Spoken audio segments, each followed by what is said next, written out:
Hello students, आज इस सवाल को सोल्व करते हैं। तो सवाल में अपने को दिया है असर्शन और रीजन। असर्शन क्या है देखिए, for combustion of methane delta E is greater than delta H. तो हमें रिलेशन पता होना चाहिए इस सवाल को सोल्व करने के लिए।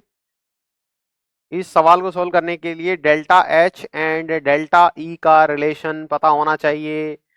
Delta H is equal to delta E plus NGRT. सही है। इंटरनल एनर्जी एंथैल्पी का change is equal to internal energy का चेंज प्लस डेल्टा एनजीआरटी। और आप जानते हैं डेल्टा एनजी का मतलब होता है number of gaseous moles of the product minus number of the gaseous reactants mole. ठीक है, ये इक्वेशन होती है। अब इसको सोल्व करके देख लेते हैं। कंबशन ऑफ मीथेन, मीथेन क्या होता है दोस्त? मीथेन होता है CH4। CH4 गैसियस फॉर्म में है। इसको कंबशन करो, कंबशन के लिए O2 की जरूरत है। जलाओगे तो क्या बनेगा भाई? CO2 बनेगा, ये गैसियस फॉर्म में है। और साथ में क्या बनेगा? वाटर। ठीक है, ये लिक्विड फॉर्म में है, रूम टेम्परेचर पे बात होगी जलाने के लिए। ये गैसियस फॉर्म में है। रिएक्शन को बैलेंस कर लेते हैं। रिएक्शन को बैलेंस कर लेते हैं। कार्बन हाइड्रोजन 4 है, यहाँ पे हाइड्रोजन 4 करने के लिए 2 से मल्टीप्लाई करना पड़ेगा। ऑक्सीजन चेक करो, 2 ऑक्सीजन और 2, 4 ऑक्सीजन के एटम है। यहाँ पे 4 करने के लिए 2 से मल्टीप्लाई करना पड़ेगा। रिएक्शन बैलेंस हो गई। अब रिएक्शन बैलेंस होने के बाद में डेल्टा एच और डेल्टा ई का रिलेशन लगा देते हैं।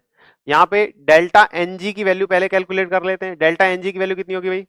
गैसियस प्रोडक्ट, ये तो लिक्विड है, इसको छोड़ दो। गैसियस प्रोडक्ट कितना है? 1 है।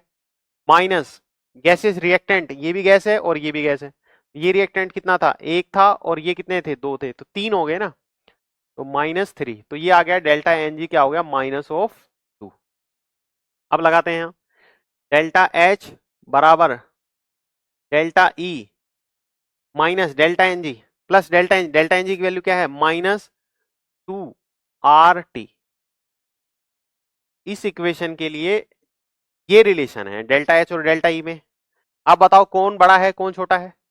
तो डेल्टा एच और डेल्टा ई में से कौन बड़ा है भाई? डेल्टा ई में से कुछ घटाना पड़ रहा है, डेल्टा ई में से कुछ घटाना पड़ रहा है, तब जाके इसके बराबर बैठ रहा है। इसका मतलब क्या है? कौन बड़ा है? डेल्टा ई बड़ा है। डेल्टा ई क्या है? बड़ा है किससे? डेल्टा एच से।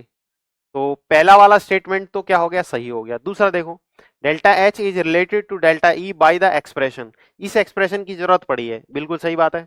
तो ये भी क्या है? इसका रीजन भी ठीक है, करेक्ट एक्सप्लेनेशन है। तो both reason and assertion are true and reason is the correct explanation of the assertion. So according to this, option A is the correct choice. Thank you.